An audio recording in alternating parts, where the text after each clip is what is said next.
Friends, Brian Davis races, and you can too! Last minute decision to go race a mountain bike today.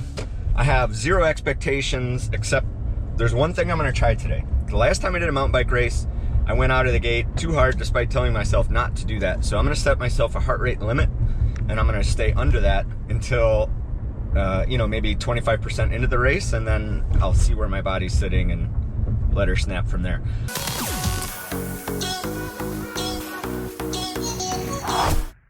All right, we're at the race because I'm not doing elite. I don't feel like I'm elite at mountain biking. I don't even have to feel that way. I just know that I'm not. Probably should have taken my t-shirt off before I put my helmet on. Oh well.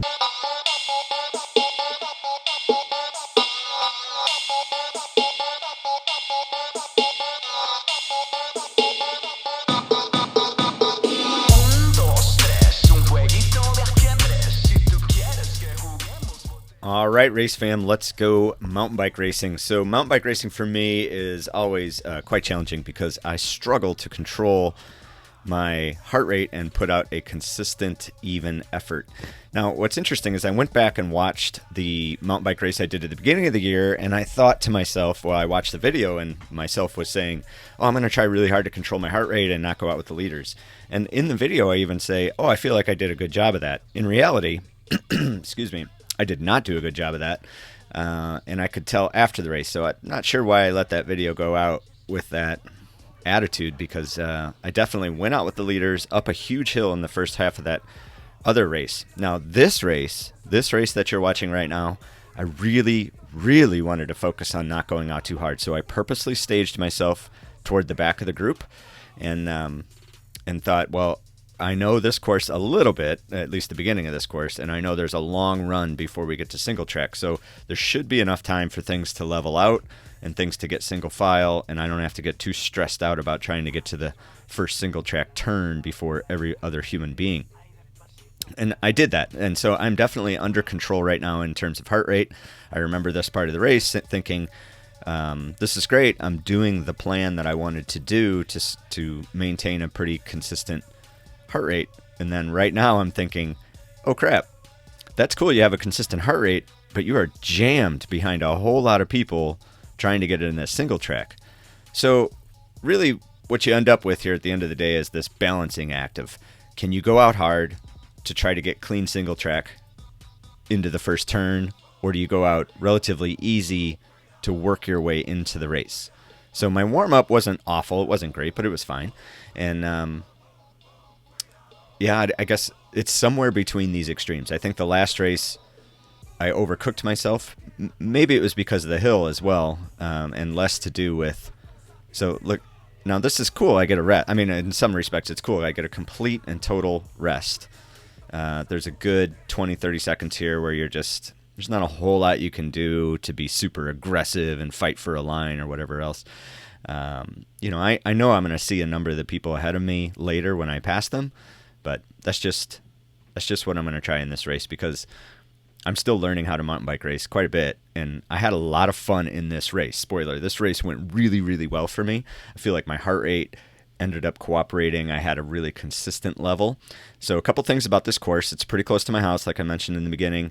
It's a very flat course. There's really no hills here, and it's really twisty-turny. So on the double track sections, you really should probably be thinking about putting in a lot of work.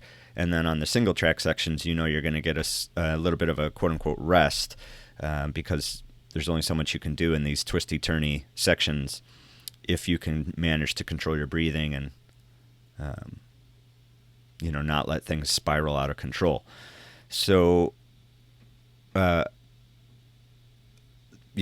so again, the goal here was to apply even pressure with speed and heart rate across the entire race. So in a minute here, we're going to take a look at my heart rate chart on this race versus the last race I did and kind of compare how I did. It's hard to say with mountain biking how things went because the course is different, blah, blah, blah. But there is a competitor that we'll use as a benchmark who's on my teammate. He is a teammate of mine, but also a competitor, a friend of me, if you will. So we'll use him as a benchmark. So backing up 1 second in terms of the race footage, you can see that that person was not able to make that pass at that little section of double track. Now, something that I learned in this race, and I didn't get a lot of footage of it because I guess I turned my camera on and off for these types of races because they're pretty long and there's not a whole lot going on other than a lot of this. So I think I missed the sections where I did it, but I passed some people and I did it really, really poorly. So there were some I had the shot, but what I messed up was not announcing that I'm coming. So it's a pretty friendly group here in mountain bike world. What I should have done, as they corrected me, and rightfully so, is just said, I think I passed 2 people where they said, hey, just let me know you're coming, and they'll get out of the way, because I was being sort of cyclocross aggressive and plowing into the turn, pushing them off their line, and off I go. So I regret doing that. I don't have any of the footage. I'd happily throw myself under the bus and put that out there. And part of it's not like I'm doing it on purpose. I'm just really maxed out. So my thought processes are not where they need to be. But passing in this course is difficult. So you could see this gentleman up here in the red jersey is going really quite slow, and everyone behind him is getting anxious to get by. So there's a couple times here where people would make the pass or announce the pass, and then I would scream, one more, to try to get that extra little half second where I can get by this people. You can see right here, one more. And I know he wanted to move over, but I yelled loud enough that he paused just long enough for me to get by, which was good because I'm going to go way faster than him. Here's another one more. That was dicey. And that would probably be a good example of, did I really have that move? I don't know. Because I'm not racing for a trophy here. I should probably be maybe a little bit more friendly, but that's okay. It's a race at the same time, so I'm not going to beat myself up too badly over that. It's a race, so the goal is to go faster than other people. It's a race. All right, so a quick refresher on where I'm at here. I'm doing the comp race. I've never done a comp race other than at the beginning of this year, and I felt like the Training Peaks platform put me in a position to compete with that. So a whole lot of single track passing through here in the comp, not the pro race, but that's how it goes. So it's sport, comp, pro, and I'm in comp. And comp's pretty quick. Next year, maybe I'll try a pro or elite wave and see how that goes, but I have a lot of room to make up. So you can see race number 2 is the one that you're watching today. A lot more even start. And race number 1, again, there was a big hill, so it's hard to do apples to apples. But if we look at those 2 heart rate charts, you can see in race number 1, see that dip toward the end, maybe about 3/4 of the way through, big dip there. And that's just me recovering from those efforts earlier. And you can see in race number 2, I don't have that big dip. It's just a pretty consistent high level. And I think that really paid off in terms of my results. So let's take a look at the results and see how I compare with my nemesis here. So there's me, and my nemesis is slightly older than me, but in a different category. It doesn't really matter. We race the same distance, and we race together. We start together. So you can see Greg. He is my teammate, but I would love to beat Greg because I would just love to beat Greg. So you can see I'm 6 minutes back in race number 1, which was earlier this year, from Greg. So same course, same competitor. I'm using Greg as the benchmark to get to my scientific results. All right, now how did I do having a better paced effort in race number 2? I think we'll see that I did a little bit better. So this is a more controlled start, not trying to stay with the leaders, just racing my own race in the beginning. So there's Greg. He won his group, and I came in 4th in my group, and you'll see why at the end of this video. So now I'm only 3 minutes back, having a more controlled start.